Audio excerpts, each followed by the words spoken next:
The CBS Radio Mystery Theater presents...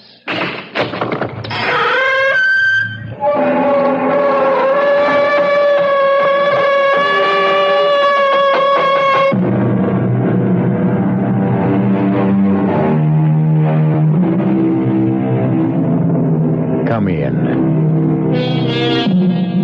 Welcome. I'm E.G. Marshall. I'm afraid the chairs aren't very comfortable, but that doesn't matter because in just a moment, you'll be sitting on the edge of them. For we'll be bringing you the tale of the thing inside. A strange and potent force sealed up and held in check that cried to be released. And once it was freed, brought terror and death to a whole countryside. Sergeant, what's this all about? Has there been any trouble over at Ezra's place? I guess you could call it trouble, Mrs. Farrar. He was killed last night. He was what? Killed. Murdered. His nephew went over there early this morning and found him. Oh, but that's awful. I thought he was a dreadful man, but... Well, have you any idea who did it? Not yet.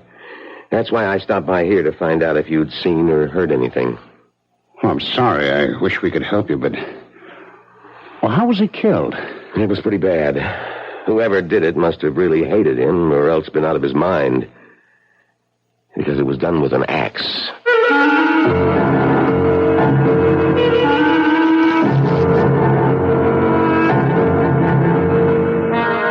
Our mystery drama, The Thing Inside, was written especially for the Mystery Theater by Robert Newman and stars Ralph Bell and Bryna Raeburn.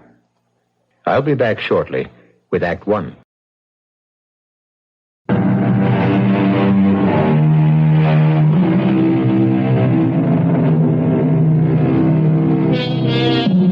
What is evil? Is it abstract or concrete? Does it seek us out or do we seek it? Either way, there is something in all of us that senses its presence. And when we do, most of us draw back from it in fear. But occasionally, for reasons we do not always understand, we are attracted to it and come under its spell, thus freeing it to work its destruction on an unsuspecting world. Our story begins as John and Sarah Farrar get out of their car and walk towards a rather shabby and run-down antique shop in a small New England village. It's not much of a place. No. Still, you never know. Paul's picked up some pretty nice things in places like this. That tavern sign, for instance. That's true. Good afternoon. Oh, good afternoon. Do you mind if we look around? Nope, not at all. You looking for anything in particular? Oh, no, not really. Possibly some dishes. Do you have any white ironstone? Nope, I'm afraid not. It doesn't matter. Oh, that's a rather nice painting there. The schooner? Yes, it is. Oh, well, do you know anything about it? Nope, except that it's American. Early 19th century. John, look at this. What? Oh, yes. Did you say early 19th century? Yeah. I don't think so. I'd say it wasn't more than 20 years old. A copy of something earlier. Why do you say that? Because of the condition of the canvas and the varnish. You a dealer? No, I'm a painter. Oh, well, you may be right. I'm sure I am. Oh, hello. Oh, have you found something? Yes. Can you tell us anything about this? Oh, a glass paperweight? Oh, is that what it is? Yeah. At least I think so. What do you think of it, Sarah? No, it's interesting. Yes, it is. Especially when you hold it up to the light. When you turn the ball, it moves. I've never seen anything quite like it. Neither have I. Paul would probably know what it is. Never mind. How much do you want for it? $5. Well, what do you say, Sarah? Shall we buy it? Oh, I don't know, John. It just looks like a glass ball to me. Well, I like it. I like looking at it. Yes, but $5 for something that may be nothing at all. Well, why do you say it's nothing when I say I like it? Well, because $5 is a lot of money. For us, anyway. You don't have to rub it in. Oh, I'm sorry, darling. I just meant I know what you meant. If you really want it, you can have it for $3. I do want it. I'll take it. John. I said I'll take it.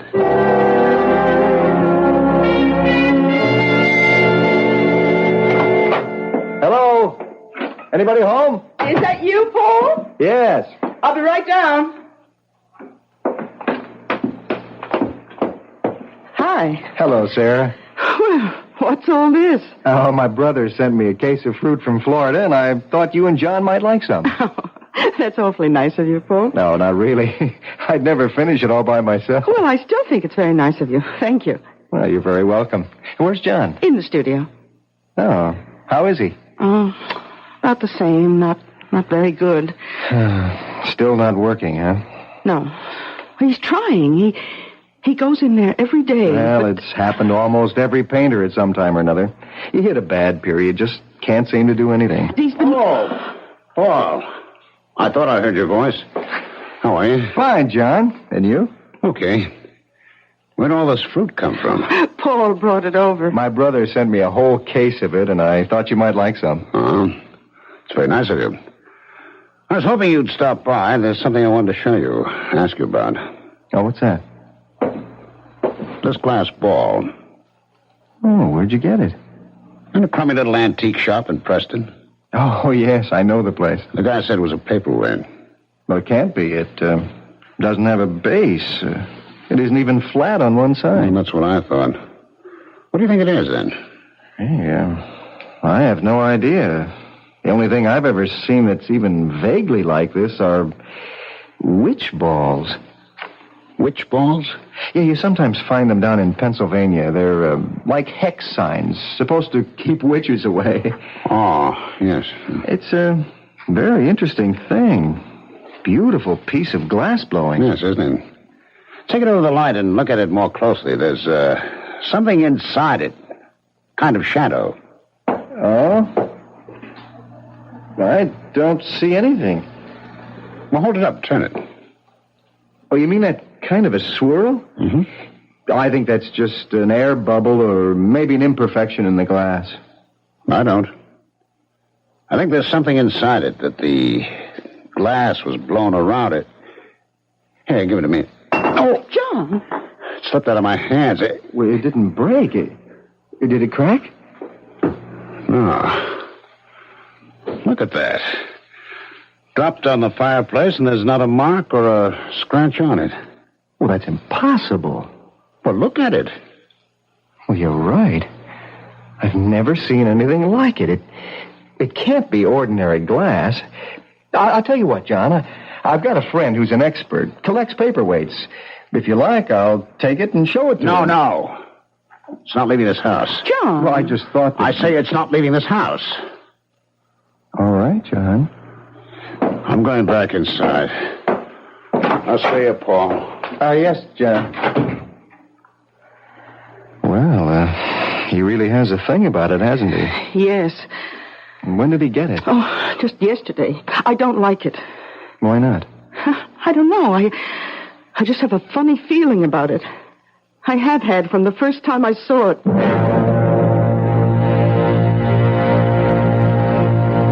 John, can you hear me?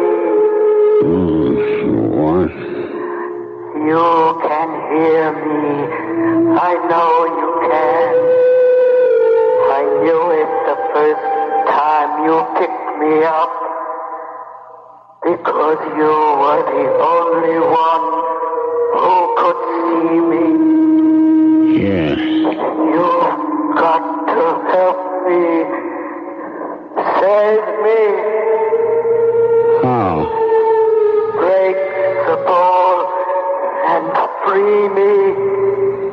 Break? Yes, if you do, you won't be sorry. I'll do things for you. Wonderful things. But how can I break it? I dropped it, and it didn't even crack. Fire and water John. Fire and water. I don't understand. You will. I know you will. I know you'll help me.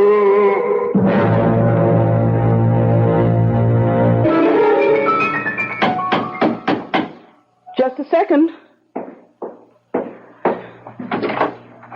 Oh, hello, Paul. Sarah, can I come in for a few minutes? Oh, yes, of course. Well, how are you? A little down at the moment. Why? I just got some rather upsetting news. That's why I came over. Oh, I'm sorry, Paul. What's the news? Well, it'll affect you and John more than it does anyone else. You know those rumors that Ezra Tate was going to sell that 200-acre parcel of his to a developer? Well, apparently they're true. Oh, no. But how do you know? Well, I was just at the bank and Peterson told me. Well, that's certainly not good, that Ezra is going to sell. But that doesn't mean that they can go ahead and build there. Well, they'd have to get the approval of the zoning board. Have you forgotten that Harry Walker, the board chairman, is his nephew? Yeah, but he wouldn't dare. You mean you think it really may go through? I'm afraid so. Oh, but that's awful. You know, we bought this place, put every cent we have into it, mostly because of the location and the view, and if the deal does go through, that will be the end of it. I know. And that's not all. I wouldn't want to go on living here with a development right under our noses, and I don't think anyone else would want to either. Well, I'm afraid you'd take a bad licking if you tried to sell the place. Well, don't say anything about it to John until we really do know what's going to happen. He hates Ezra Tate as it is, and when he hears about this... That's right. He has had a bit of trouble with him, hasn't he? Oh, from the day we moved in here. First about the boundary line, and then about... Sarah, please. Oh. Hello. I didn't know you were here. I was just passing by, and I thought I'd drop in. I'm glad you did. As a matter of fact, I was going to call you. Oh, about what? You know that glass ball I showed you yesterday? Yes, of course. If you wanted to break it, really break it, how'd you go about it? Well, why on earth would you want to break it? It's a beautiful thing. Oh, yes, it is. But suppose I did want to break it. I really don't know, John. Can you think of any way it can be done with fire and water? Fire and water? Yes. Well, I suppose if you put it in a fire and got it very hot, or close to its melting point, and then dropped it into cold water, that might do it. Of course. Thanks, Paul. John, wait. You mean you're really going to... Yes. Why? Because I've got to. I got a feeling that if I do break it, can break it. What? Never mind. I'll see you, Paul. Don't look that way, Sarah. I know it doesn't make sense, but after all, there's no harm in it. I'm not so sure about that. Why do you say that? I told you, I had a funny feeling about the thing from the first time I saw it. Well, if he does break it, destroy it, that will be the end of it. I wonder.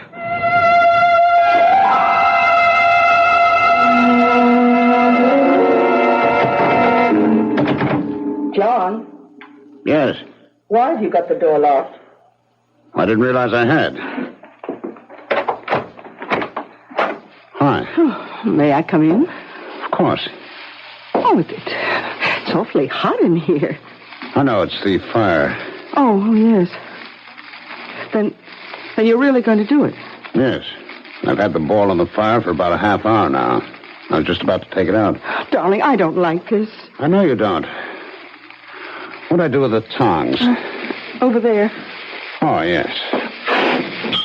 Now, stand back. Mm-hmm. I'm going to take it out. And drop it in the pail of water? Yes. Come on now. There we are. Darling, be careful. I will. You ready? Yes. Here goes.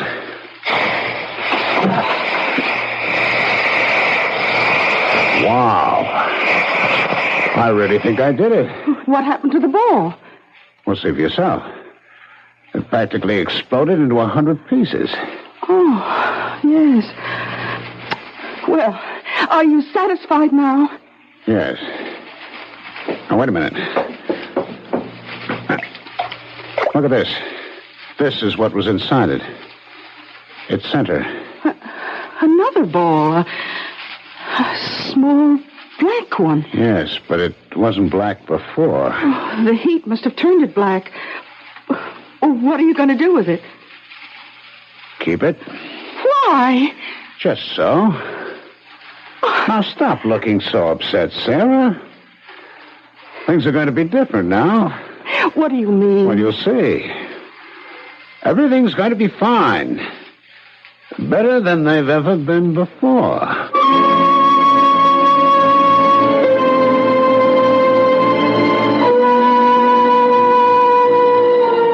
With the help of fire and water, the mysterious glass ball has been broken. And though he should know better, John Farrar seems pleased about it. For there are some things that it is best to leave alone. Was he right in thinking there was something sealed in the ball? Will it give him the things he wants? And if so, at what cost? We'll find out shortly when I return with Act 2.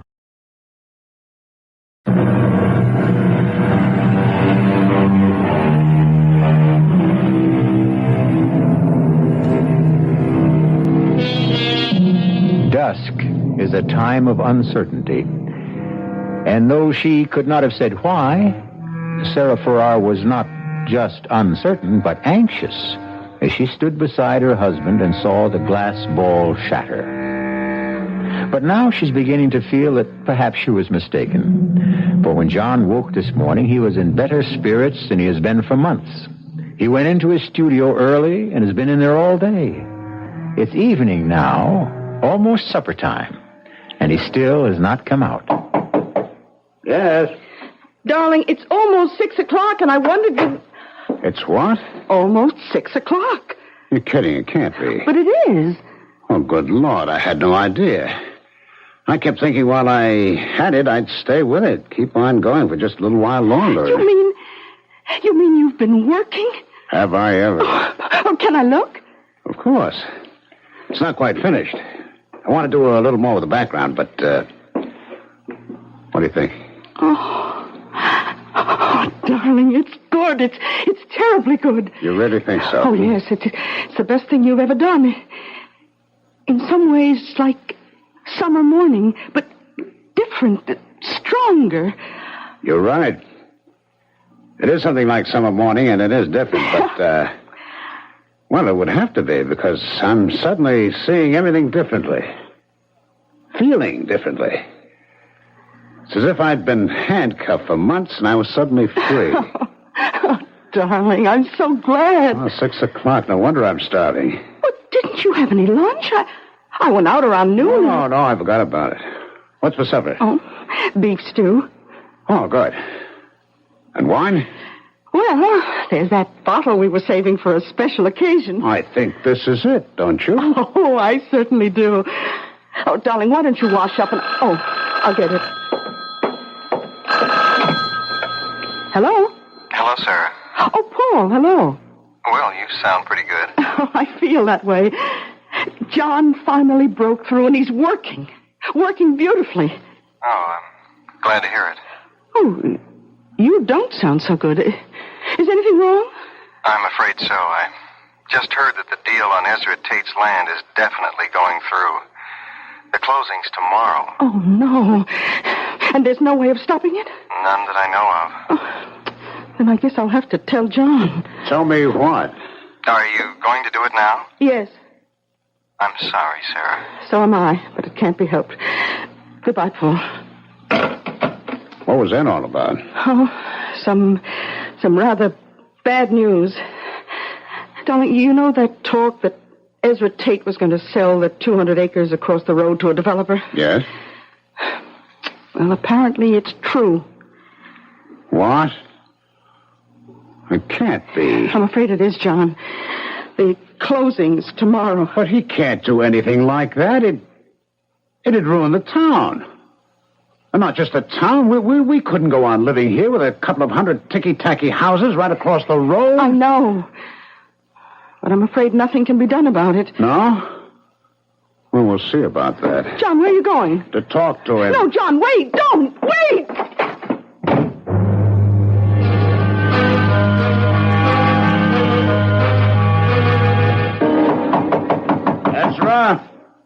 Ezra Tate.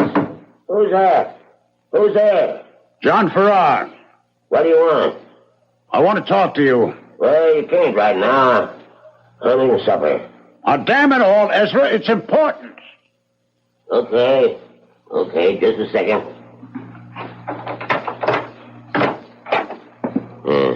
Now, what is all this? Is what I heard true? That you're selling the land across the road from us to a developer? It sure is. But you can't do that. Says who? It's my land. I can sell it to anyone I want.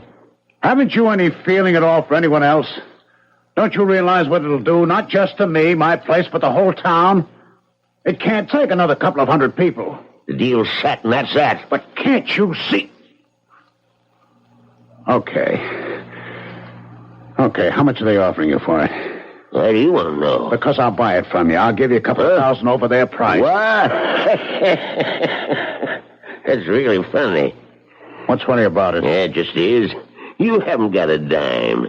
You owe everyone in town money, and you want to buy... Never mind about that. I'll get it somewhere. Yeah? Where? From your friend Paul Chandler? What's the deal where I get it?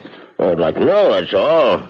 Just because he's got a thing about your wife, comes around with fruit and groceries for you, I imagine... You keep away from me, Farrar. You think I'd let you in here without precautions? This gun's loaded.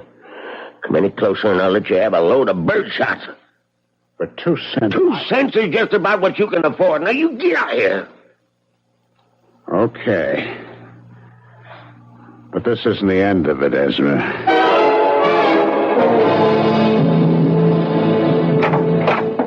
Oh, John, thank heaven you're back. I was afraid. Well, what happened? He laughed at me. Oh, you should have known he would. He's a dreadful old man. He's a monster. He doesn't give a damn about anyone or anything.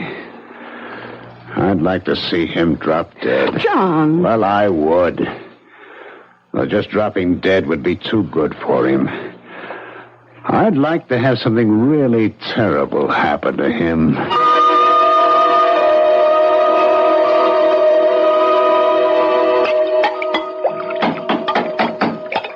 Just a second. Good morning. Mrs. Farrar? Yes? My name's Osborne. Sergeant Osborne, State Police. Oh, how do you do? Is your husband around? Yes, he's in his studio. Could I talk to him for a few minutes? Well, he's working, but I think so. Come in. Thank you.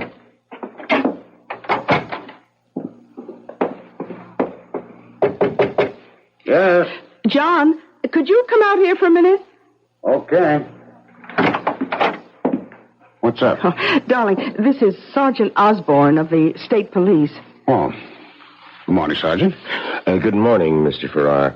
I'm sorry to disturb you, but I wondered if you could help us. With what, Sergeant? Were you home last night?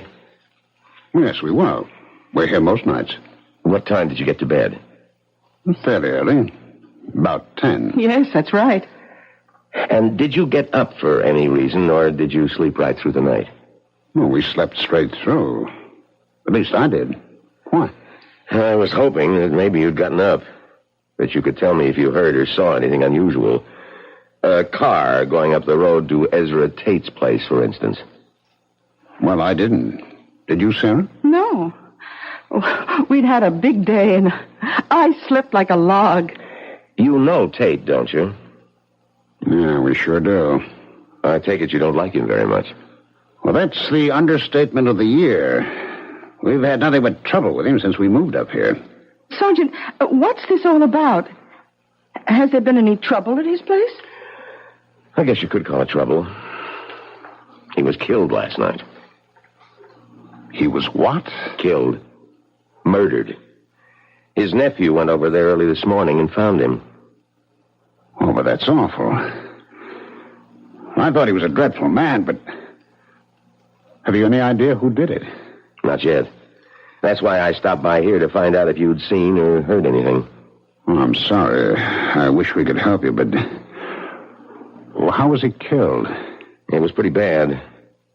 Whoever did it must have really hated him or else been out of his mind. Because it was done with an axe.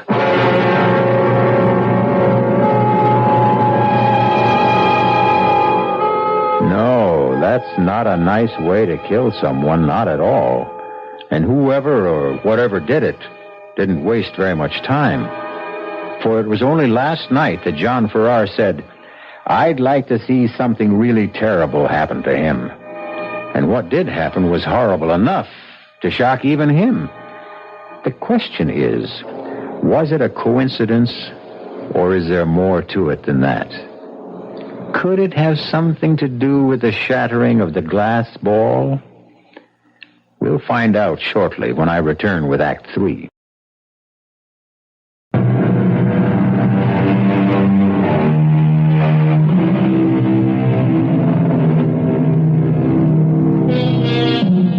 There is a finality to death. Even the death of the unloved and unmourned, that we all find sobering, for it reminds us of our own mortality.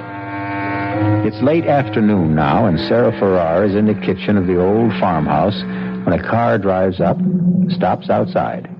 She goes to the door, opens it. Oh. Hello, Paul. Hello, Sarah. How are you? Well, I've been better. I gather you heard the news then. About Ezra? Yes. Who'd you hear it from? The state police. One of them stopped by this morning. He wanted to know whether John or I had heard or seen anything last night. And had you? No. Oh, we were both pretty tired. John had been working like a maniac all day, and we slept right through. I see. How's John? Well, of course he's upset. It's a scary thing when something like that happens so close by, and you don't know who did it or why. But he'll get over it. I hope so. I've been worried about him. Why? Well, he certainly wasn't in very good shape the other day. That whole involvement of his with that glass ball. Oh, that. I was pretty worried about that myself, but... Well, once he broke it and snapped his painting block, it started working. Well, he really feels there was some connection there. Apparently. Well, as long as he's working. I take it he still is. Oh, yes. Yes, he finished one painting. He's already started on another. Oh, good. The reason I stopped by was because I wanted to find out if the two of you were free Friday night. Oh, yes, we are. Then would you come over for dinner? Benson of the Benson Gallery is coming up from New York. And if John is working again, I thought he ought to meet him. Oh, Paul. You really are a very good friend. Oh, come on, Sarah. You know how I feel about you. Both of you. You've had a pretty rough time since you moved up here, and if I've done anything to help...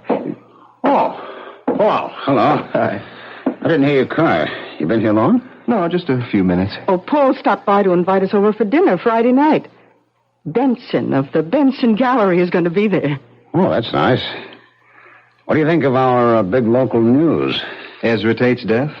That's pretty shocking. Yes, it is. On the other hand, it did take care of a pretty serious problem for us. Oh, what do you mean? Well, now that he's gone, that's the end of that housing development. I'm afraid it isn't, John.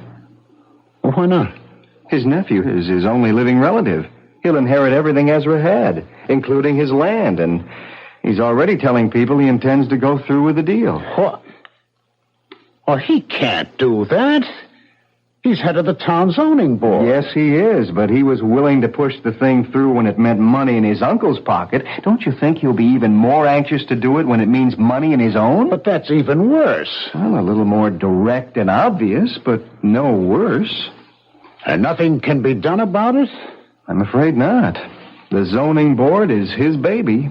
Does just what he says. Well, it would serve him right if the same thing happened to him that happened to Ezra. John, that's a terrible thing to say. Is it? I don't like violence any more than you do, Sarah, but when a man is willing to destroy a whole community out of sheer greed, I say the world's better off without him.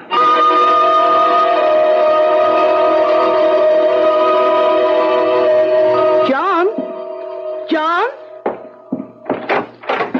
Oh, you are in here. Oh, yes, of course I am. Why? Well, I couldn't imagine what had happened to you. You said you were going into work for just a half hour or That's so. right. What time is it? It's almost 11. It's not. Yes, it is. I must have fallen asleep again. I worked for a while and started feeling tired and sat down here. Well, you've really been at it these last few days. I guess I have. John, why are you keeping this thing here?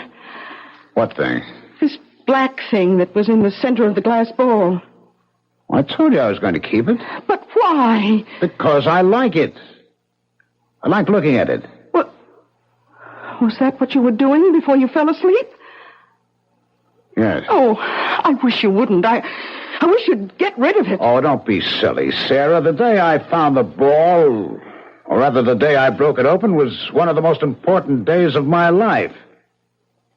Hasn't everything been different since then? Well, if you mean you've been working well, yes, but I... But what? Oh, never mind. Are you coming up to bed now? I guess so. Just let me clean my brushes and put them away. Oh, who on earth is that? I have no idea. I'll get it. Hello? Hello, Sarah. Did I wake you? No, Paul. I was upstairs reading. I just came down to see what was keeping John. Is he there with you? Oh, he's in the studio. Why? Well, I wasn't sure whether I should call or not, but I finally decided I would. Sarah, I've got some more news that's just as shocking as the last. Harry Walker was killed tonight. What? Where? And how? In his home. His wife was out, came back, and found him dead in the kitchen. Oh, no. And they don't know who did it? Not any more than they do who killed Ezra.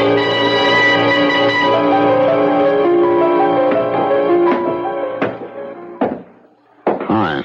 Oh, good morning, darling. I couldn't decide whether to wake you or let you sleep. Oh, I haven't been asleep for some time. I'm just lying there thinking. I know, but I thought you might doze off. You didn't sleep much last night. No. Well, how about some breakfast? I don't want any. John, you should eat something. I can't. I feel awful. Because of what you said when Paul was here about how Harry Walker deserved to die too? Partly. Well, you shouldn't. All right, it was a horrible thing to say, but you were angry, upset. Yes, I was, but don't you realize that the same thing happened before with Ezra? I said I hoped something terrible would happen to him, and it did. Yes, it did, but we often say things we don't really mean. But I did mean it. I meant it both times. That's what makes it so frightening. Why frightening? Look, you don't think that just saying it had anything to do with their deaths, do you? Yes, I do. John! Well, I do. Do you remember what I told you about the glass ball? That there was something in it? Yes. What if there was? And what if, when I released it, it began doing things for me in return? Oh, John, that's ridiculous. It was just a glass ball. Was it? I told you that I had to break it, that it was very important. And it was right after I did that I started working again. But that could have happened anyway. Maybe. But then twice after that, when I said I hoped something would happen to someone, it did. That was just a coincidence. When the same thing happens twice in the same way, it's not a coincidence. But that's not the worst of it. What if the same thing happens still again? Oh, John, that's insane. Things don't happen just because we want them to. There's no connection between what happened to either Ezra or Harry Walker. And even if there were, how could the same thing happen again? You don't feel the same way about anyone else. Don't I? Who? You've no idea? No. We don't know that many people up here. You don't mean Paul? Yes. Good old Paul, who's always doing things for us. Only it hasn't been for us. It's been for you. He's in love with you, isn't he? Oh, John. John, this is terrible. I've been concerned about you, worried about you for some time, but I never realized you really are sick. Are you saying it's not true? Of course it's not true. He's just a friend, a good friend. I wish I could believe you. Meaning you don't? I don't know. I'll have to think about it. But there's nothing to think about. I tell you, John, where are you going? Out. John, wait a minute. You can't. John!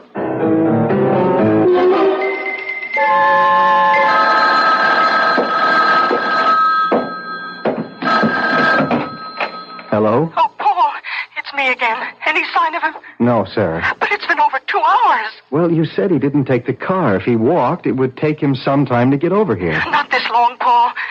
I'm scared. I told you what he said. I know, but I don't think there's anything to be concerned about.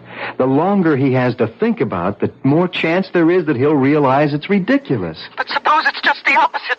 Suppose... Now, don't do that, Sarah. I'm not worried. I hope he does come here. I told you there's something I want to tell him. What? I don't want to go into it now, but I think it may make a difference. Help him. All right, but if he does come to your place, will you call me? Let me know. Of course, Sarah. Thank you, Paul.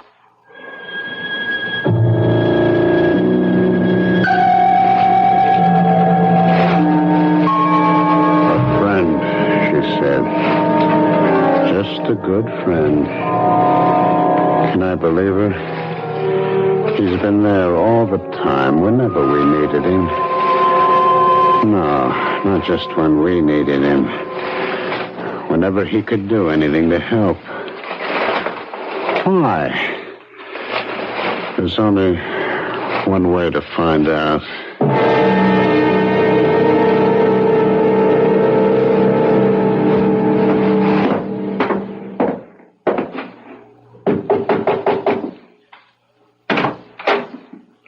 Hello, John. I've been expecting you. Have you? Yes, Sarah called. Twice, as a matter of fact. And said you might be coming over here. Come on in. Thanks. Can I get you something? Some coffee or a drink? No. Well, sit down. There's something I want to tell you. About you and Sarah? What? What could I tell you about that? How you feel about her? I feel the same way about her that I do about you. I like you both very much. What I wanted to talk to you about was that glass ball. What about it? Well, I'm afraid I was the one who got you started on it, saying it was something like a Pennsylvania Dutch witch ball. Well, I was wrong. There was nothing strange or mysterious about it. It wasn't even old. It was made 7 or 8 years ago by the New England Glass Company. That's impossible. How do you know that? Because I called a friend of mine, the man I wanted to show it to, and he told me. The company was trying to develop a new kind of glass, practically unbreakable and impervious to heat. They did it by bonding 2 kinds of glass together, and the ball was one of their samples. That's not true. It's a lie. You don't just want to take Sarah away from me. You want to take that away, too. The feeling that breaking it just gave me, the freedom, the sense of power. When you're not going to. John, put down that poker. Now. John, put it down. I'm not finished yet. I'm not denying that something happened to you after you bought it, but I think I can explain that, too. Now, look, when you brought it home, you used to sit and stare into it, didn't you? Yes. Well, don't you see what could have happened? When you stare into something clear or shiny, you can hypnotize yourself. But in your case, the self-hypnosis took a special form. You started identifying with it. And when you finally broke it, you released something. Not in the ball, but in yourself. Released what? Lies. Everything you've been saying has been a lie. It hasn't, John. It's been the truth, John. Keep away from me. No, I came over here to find something out, and I have. You're no friend of mine. You never were. John. Who's that? I don't know. Well, don't open the door. John, now stop that. Whoever it is must know we're here. I've got to. Paul, I'm warning you. Don't... Mr. Chandler? Yes? I'm Osborne, State Police. Is Mr. Farrar... Oh, yes, I see he is. Good morning, Mr. Farrar. Your wife said she thought you might be here. My wife?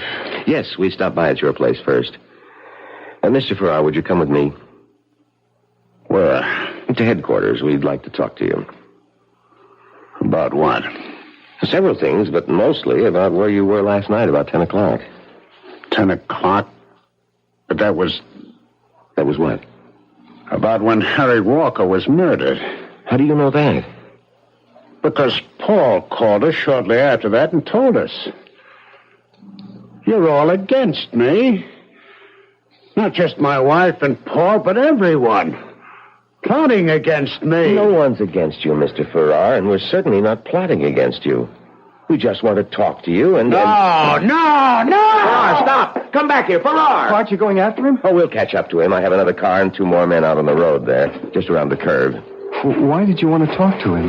Well, someone saw him leaving Harry Walker's house last night, shortly before Mrs. Walker came home. Oh. We just got a general description. Weren't sure who it was at first, but... Farrar, look out! That truck! John! Oh, good Lord.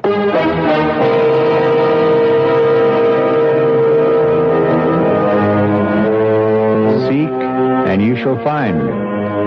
John Farrar came to his friend's house seeking what? The truth, he tried to tell himself. But the truth was exactly what he did not want to hear.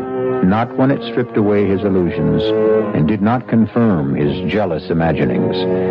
And so he found what we find so often when we reject the truth and everything else of value. Death. I'll be back shortly.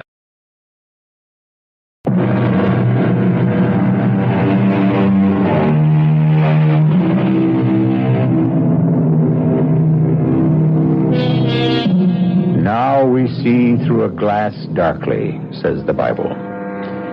That was what John Farrar was doing, seeing something in the strange glass ball that wasn't there.